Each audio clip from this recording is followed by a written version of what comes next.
Oui, bonjour. En fait, j'aimerais un jeu qui pourrait convaincre un peu ma compagne ou mon compagnon de jouer à des jeux un peu plus intéressants que simplement les Uno ou les jeux d'ambiance. Qu'est-ce que vous pourrez me conseiller? Le jeu qui me vient en tête, c'est Valeria, donc facile à prendre en main, assez introductif pour pouvoir faire jouer quelqu'un qui n'est pas forcément féru de jeux de société, mais que l'on peut piéger avec des mécaniques très enrichissantes. En fait, l'idée, c'est quoi? C'est un jeu de deck building.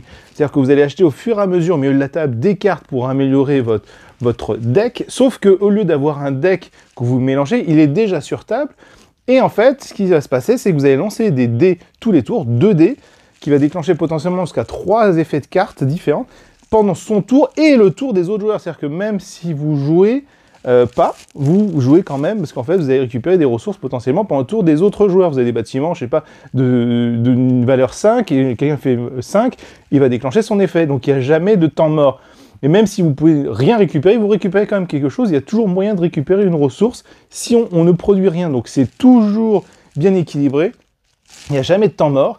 Et l'avantage, c'est que c'est un jeu qui est très enrichissant. C'est-à-dire qu'au début, ça va être assez simple. On va faire des mises en place assez simples. Au fur et à mesure, on va complexifier le jeu en rajoutant ou en modifiant ce qu'on appelle les mises en place. Il y a différentes petites stratégies aussi, parce que vous avez des personnages à récupérer, mais c'est pas le but du jeu. Le but, c'est de gagner des points. Donc pour ça, qu'est-ce qu'il va y avoir? Il va y avoir de tuer des monstres. Donc vous allez pouvoir combattre des monstres pour gagner des points de victoire. Vous avez des objectifs secrets qui vont donner des points de victoire si vous récupérez certains types de cartes.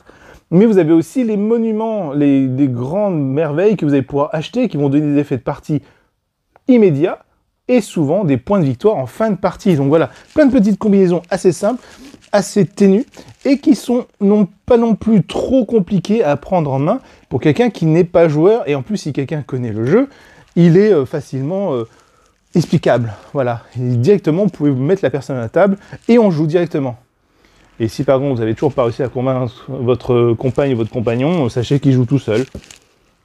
Et si vous voulez avoir d'autres infos, il suffit simplement de s'abonner ou poser des questions en commentaire, ça marche très bien aussi.